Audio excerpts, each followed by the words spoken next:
Let's talk about a word you use all the time, probably without even thinking about it. It's this tiny three-letter word that does a ton of heavy lifting in our language. But, and see, there it is. It's hiding some really fascinating secrets. So I gotta ask, how well do you really know the word but? I know, it sounds simple, but I promise you, by the end of this, you'll see it's a lot more than just a simple connector. First off, let's talk about how important this word is. It is one of only 850 words on the official Basic English list. Now, that's a specially designed set of words that's meant to be a simple, complete toolkit for communicating anywhere in the world. So but isn't just common, it's considered absolutely essential. Okay, so let's start with its first and most famous job, the connector. This is the but that we all know and use pretty much every single day. Now, the official, kind of nerdy term for this is a coordinator. But really, all that means is that its job is to link two ideas and to signal that there's a contrast, a twist, or a change coming up. It's like a little pivot point in your sentence. Here's a perfect classic example. The changes were small, but important. See what it does there? It sets up an expectation. You hear small and you might think insignificant, and then bam, it just flips it on its head. It creates this little bit of drama and a whole lot of meaning.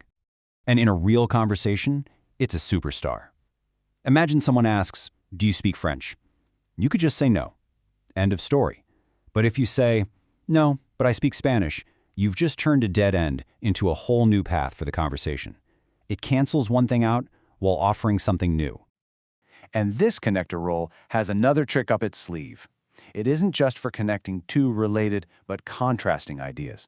Nope, you can also use but to make a hard turn and change the subject completely. You hear this all the time in meetings, right? Someone will say, and that's important, and then to switch gears, they'll say, but another thing that has changed is the location. It's basically the polite, verbal way of saying, okay, that's enough of that, let's talk about this now. Okay, now hold on, because everything is about to change. We've just talked about but as a connector, like in small but important. But now, look at this other phrase, everything but the meat. Whoa. The word isn't connecting two ideas here. It's doing the total opposite. It's removing something. And that brings us to job number 2, the exception. This is where but pulls a quick change act and takes on a whole new identity. Here, it starts acting like the word except. So when it's playing this role, the main point to remember is that it's all about exclusion. It's not about joining things anymore. It's about pointing to the one thing that's being left out. This is probably the clearest way to see it. He ate everything but the meat.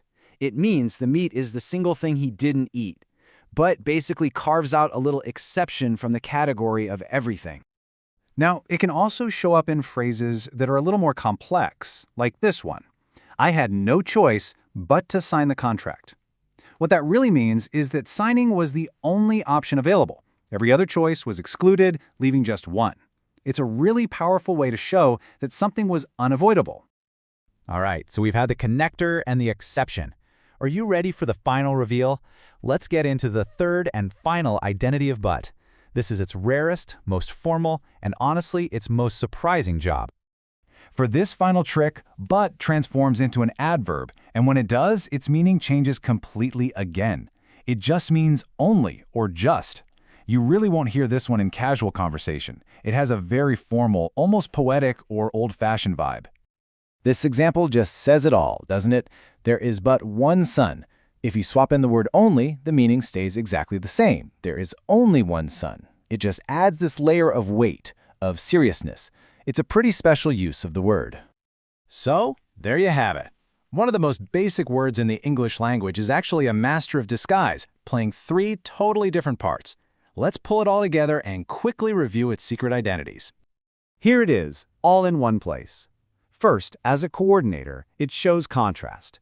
Then, as a preposition, it means except and leaves something out. And finally, in its rarest form, as an adverb, it means only. 3 jobs, 3 meanings, all packed into one little word. So, what's the big takeaway from all this? Well, it's that our language is just beautifully complex, isn't it? Even a word that we think of as totally basic, a word that's on that core list of 850 essential words, has all these layers of meaning that give us incredible power and flexibility when we talk. And that just leaves me with one final question for you. If but is hiding all these different lives, What other simple, everyday words are we using without ever realizing their full story? What other secrets are hiding in plain sight in the words we speak every day? Thanks for joining me.